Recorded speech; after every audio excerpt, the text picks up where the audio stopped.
بسم اللہ الرحمن الرحیم. In the name of Allah, the Beneficent, the Merciful.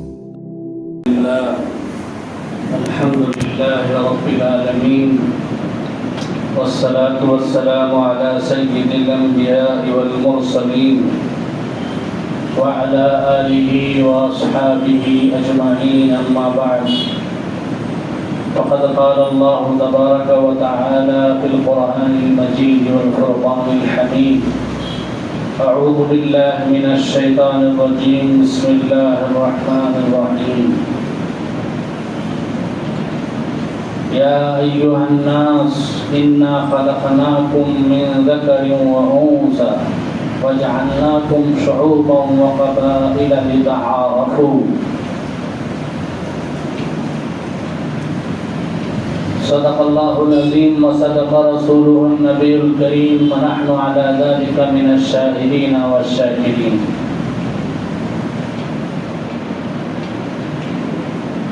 محترم بزرگوں اور دوستوں،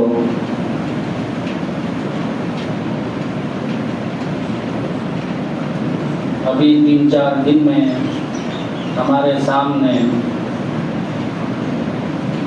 15 اگست آنے والا ہے. اسی تاریخ کو ہمارا ملک انگریزوں کے ہاتھوں سے آزاد ہوا.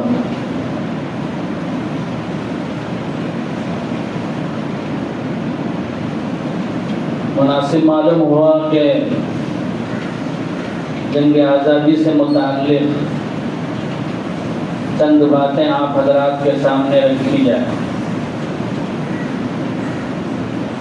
عام طور پر کوشش ہو رہی ہے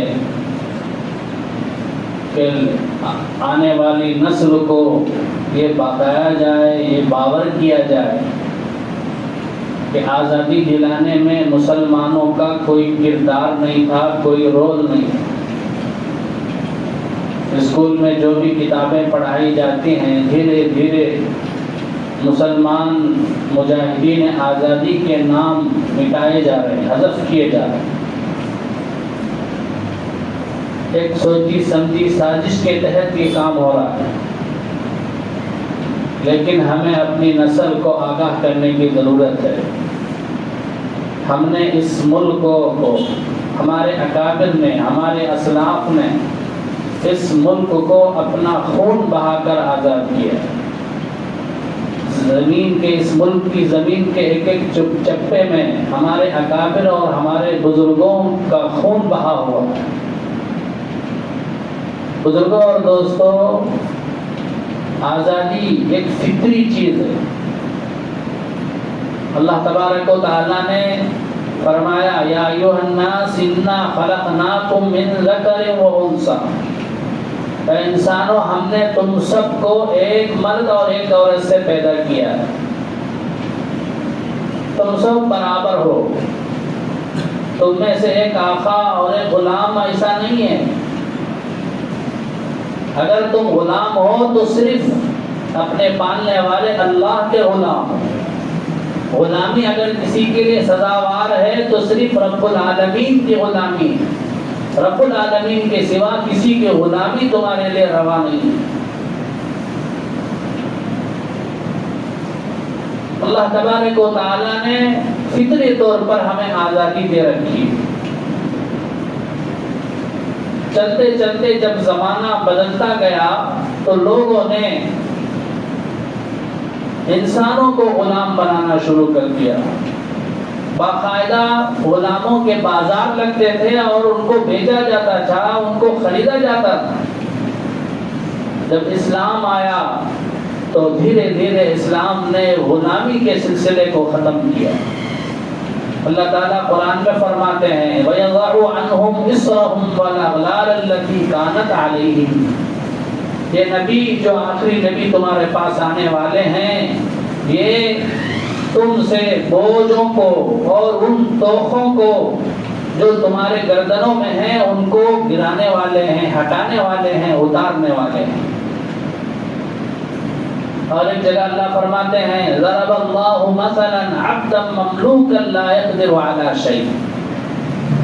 اللہ مثال دیتا ہے ایک ایسے غلام کی جو کسی چیز کی طاقت نہیں رکھتا، کسی چیز کا اختیار نہیں رکھتا، کسی چیز میں تصرف نہیں کر سکتا، اور وہ کسی چیز کا مالک بھی نہیں ہے. وَمَنْ رَزَقْنَاهُ مِنَّا رِزْقًا حَسَنًا، اور ایک وہ آقا ہے، آزاد آدمی ہے جس کو ہم نے عمدہ روزی دے رکھی ہے.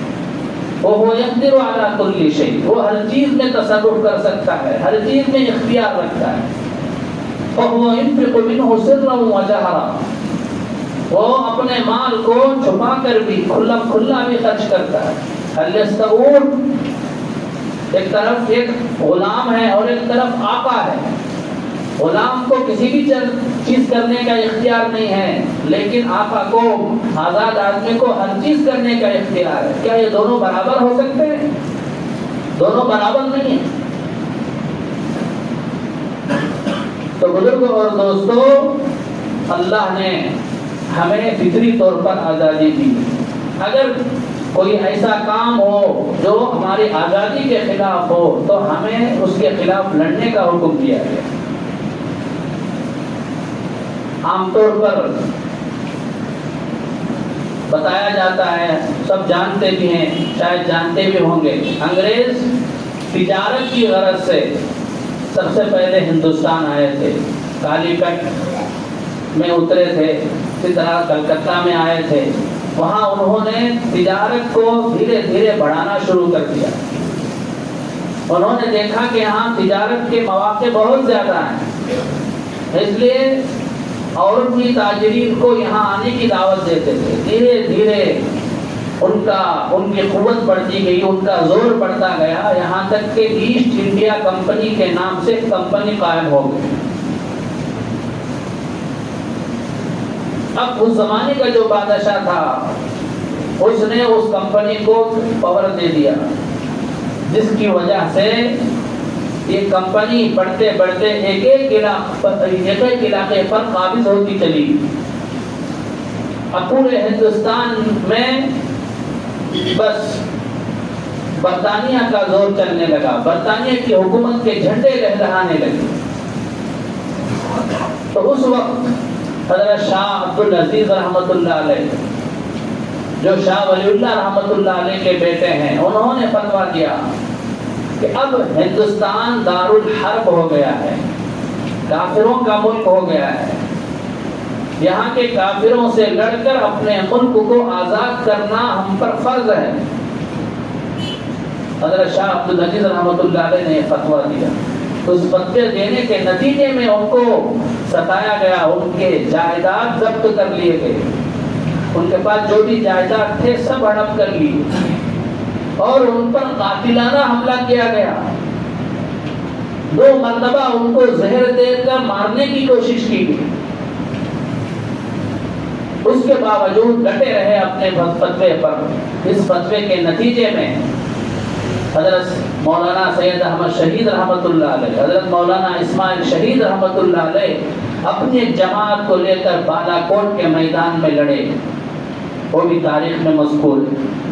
حضرت مولانا شاہ اسماعیل شہید رحمۃ اللہ علیہ کے بارے میں آتا ہے کہ جب کافر نے لڑتے لڑتے ان کو قتل کر دیا تو ان کا سر تو نیچے گر گیا، لیکن دھڑ ایسے ہی باقی تھا، کھڑا ہوا تھا، اور اسی تلوار سے اس قاتل کا سر انہوں نے اڑا دیا.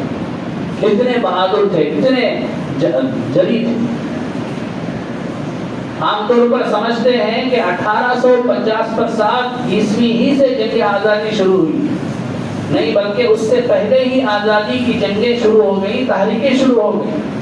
نواب سراج الدولہ نے جنگ شروع کر دی، اور دوسری طرف ٹیپو سلطان شہید رحمۃ اللہ علیہ نے، انہوں نے جنگیں شروع کر دی. کہا جاتا ہے کہ انگریزوں سے ان کی 4 جنگیں ہوئی. پہلی جنگ میں ٹیپو سلطان شہید رحمۃ اللہ علیہ کامیاب ہوئے، جیتے. دوسری جنگ میں ان کو مجبور ہو کے معاہدہ کرنا پڑا. آخرکار چوتھی جنگ میں وہ شہادت کے مرتبے پر فائز ہوئے. ان کا مشہور مقولہ ہے، گیدڑ کی 100 سالہ زندگی سے شیر کی زندگی بہتر ہے. اس کے بعد آخرکار 1850 میں سب سے زیادہ مسلمانوں نے انگریزوں کے خلاف آزادی کی جنگ لڑی.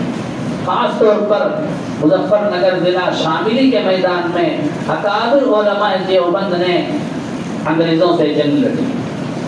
اس کے امیر حضرت شاہ حاجی امداد اللہ مہاجر مکی رحمۃ اللہ علیہ اور اس لشکر کی قیادت کرنے والے حضرت مولانا قاسم نانوتوی رحمۃ اللہ علیہ، حضرت مولانا رشید احمد گنگوئی رحمۃ اللہ علیہ، حضرت مولانا حافظ ضامن شہید رحمۃ اللہ علیہ، حضرت مولانا منیر احمد تھانوی رحمۃ اللہ علیہ، ان سب نے وہ جنگ لڑی. خدا کا کرنا ایسا ہوا کہ وہ جنگ جیت نہیں سکے، ہار گئے. اسی جنگ کو غدر کے نام سے یاد کیا جاتا ہے. 1850 میں جو آزادی کی جنگ ہوئی اس کو غدر، دھوکہ، بغاوت انگریز نے یہ نام دیا تھا، غدر کے نام سے یاد کیا جاتا ہے.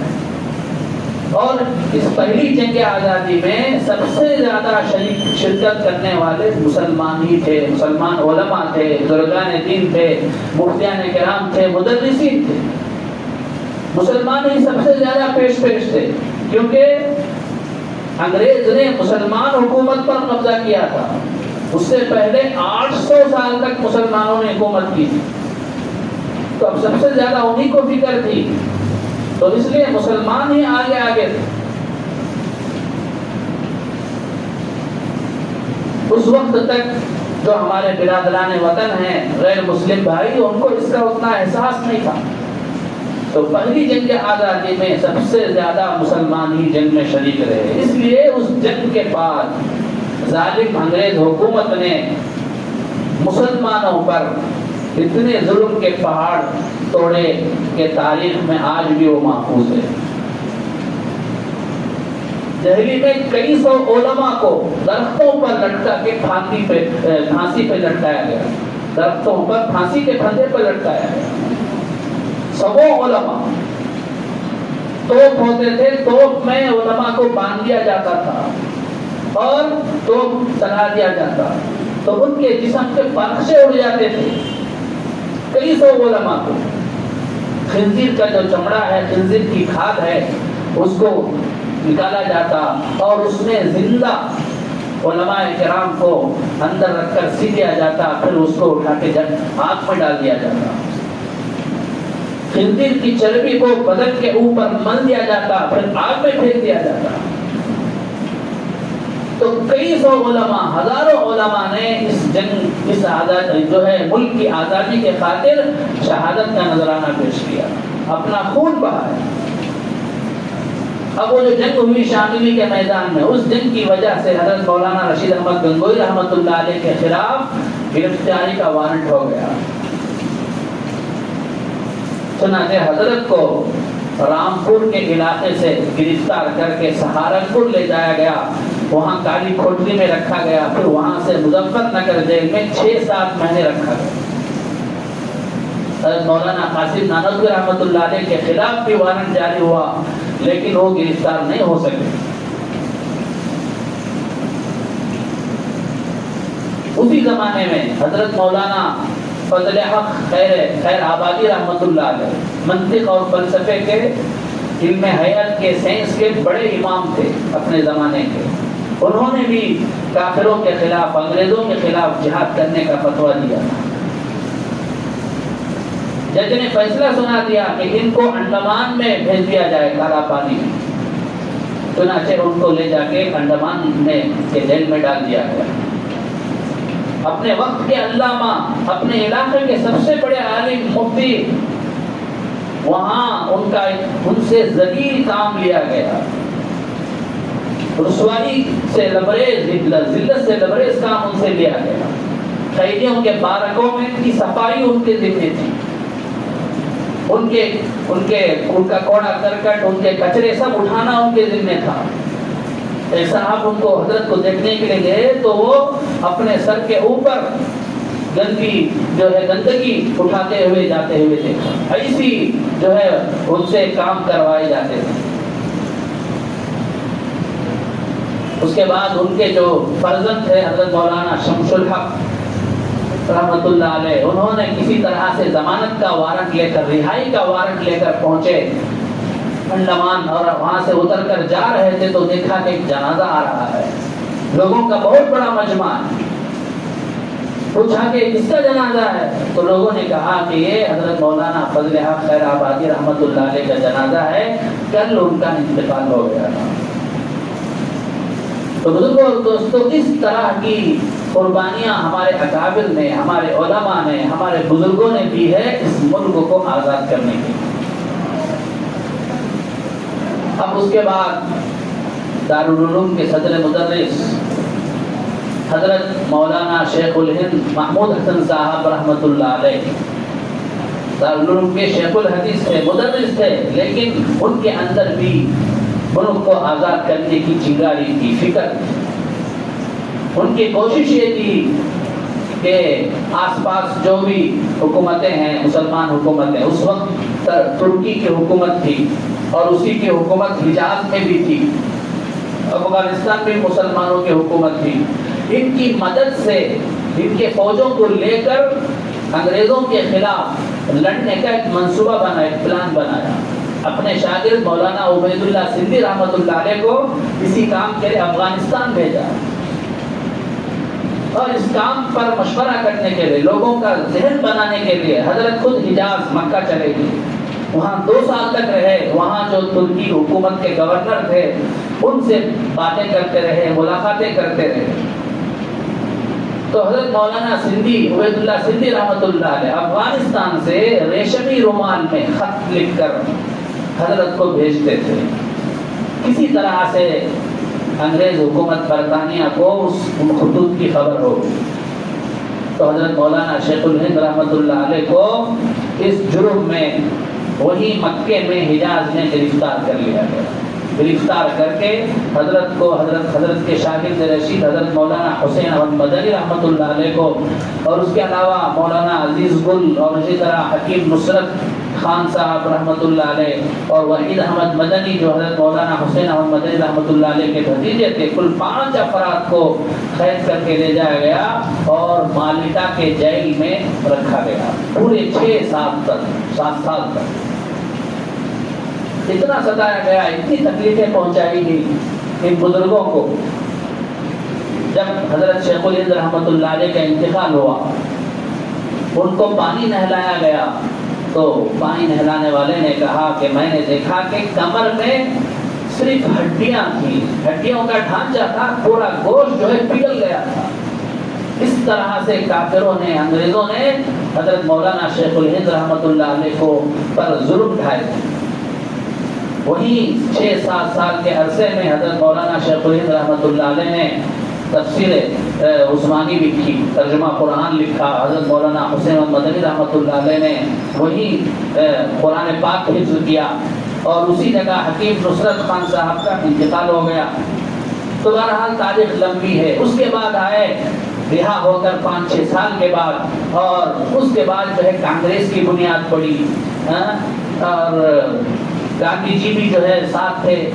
ان سب کے ملنے سے پھر ہندو مسلم کا اتحاد ہوا، دونوں مل کر پھر ملک کی سطح پر آزادی کی لڑائی لڑی، اور آزادی کے لیے انہوں نے خوب محنت کی۔ اسی دوران حضرت مولانا سید حسین احمد مدنی رحمۃ اللہ علیہ کو کراچی کی عدالت میں پیش کیا گیا۔ دیوبند سے انگریز افسر آیا اور آپ کو گرفتار کر کے لے گیا۔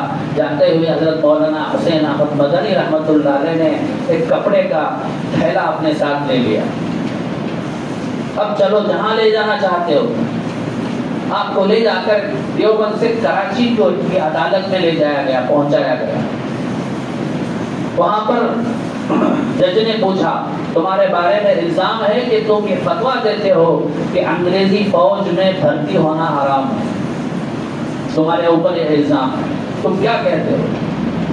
تو حضرت نے ڈنکے کی چوٹ ہمت کے ساتھ کہا، ہاں میں نے یہ فتویٰ دیا ہے، اب بھی فتویٰ دیتا ہوں کہ انگریزی فوج میں اس وقت بھرتی ہونا حرام ہے، اس لیے کہ انگریزی فوج مسلمانوں کو مارتی ہے، مسلمانوں کے خلاف ہتھیار اٹھاتی ہے۔ تو اب ایک مسلمان کا خود دوسرے مسلمان کو مارنا کیسے جائز ہو سکتا ہے؟ اس لیے انگریزی فوج میں بھرتی ہونا حرام ہے، میں فتویٰ دیتا ہوں، اب بھی اس پر قائم۔ جج نے پوچھا، جانتے ہو اس کی کیا سزا ہے؟ تو حضرت نے ہمت سے بڑی جرأت مندانہ طریقے سے جواب دیا، ہاں میں جانتا ہوں۔ تم کہو گے کہ یہ بغاوت ہے، بغاوت کی سزا پھانسی پر لٹکانا ہے، اسی لیے میں دیوبند سے آتے ہوئے اپنا کفن ساتھ لے کر آیا ہوں۔ ساتھ میں جو تھیلی، کپڑے کی تھیلی تھی، اسے سامنے ٹیبل پر رکھ دیا اور دیکھا، کھول کر دیکھو اس میں کیا ہے۔ میں گوارا نہیں کرتا کہ میں مرتے وقت انگریز کے کفن میں جو ہے دفن ہو جاؤں۔ تو اس طرح بزرگوں اور دوستوں، ہمارے بزرگوں نے، ہمارے اکابر علماء نے، خاص طور پر علماء دیوبند نے بڑی محنتیں کی ہیں اس ملک کو آزاد کرنے کے لیے۔ آج یہ کہا جا رہا ہے کہ بس یہ ملک صرف ان کا ہے۔ مشہور شعر ہے، جب وقت پڑا گلستان پہ جا ہم نے دیا، جب پڑا وقت گلستان پہ جا ہم نے دیا، جب بہار آئی تو کہتے ہیں تیرا کام نہیں۔ آج کہہ رہے ہیں کہ تمہارا تو ملک بن گیا، وہاں چلے جاؤ۔ ایک گھر میں 4 بھائی ہیں، اس میں سے ایک بھائی کہتا ہے کہ میرا حصہ الگ کر دو، میں الگ چلا جاؤں گا، اور باقی جو بھائی ہیں 2 بھائی، وہ کہتا ہے کہ میں نہیں جاؤں گا، یہیں رہوں گا۔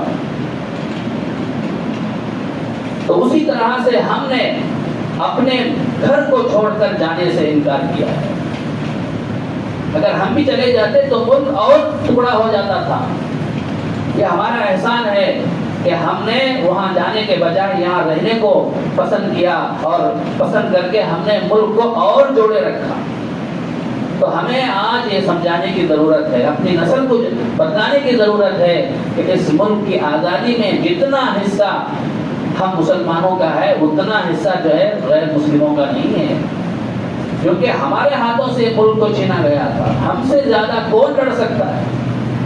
تو اس لیے بزرگوں اور دوستوں، ہمارے نوجوان نسلوں کو، نوجوان بچوں کو بتانے کی ضرورت ہے کہ ہمارے اکابر نے کتنی محنتیں کی، کتنی قربانیاں کی۔ اللہ تعالی ہمارے اکابر رحمہم اللہ کو قبروں کو نور سے منور فرمائے، ان کے قربانیوں سے آزاد ہوئے اس ملک پر میں ہمیں امن و امان کے ساتھ رہنے کی اور آزادی کے ساتھ رہنے کی ہمیں توفیق عطا فرمائے۔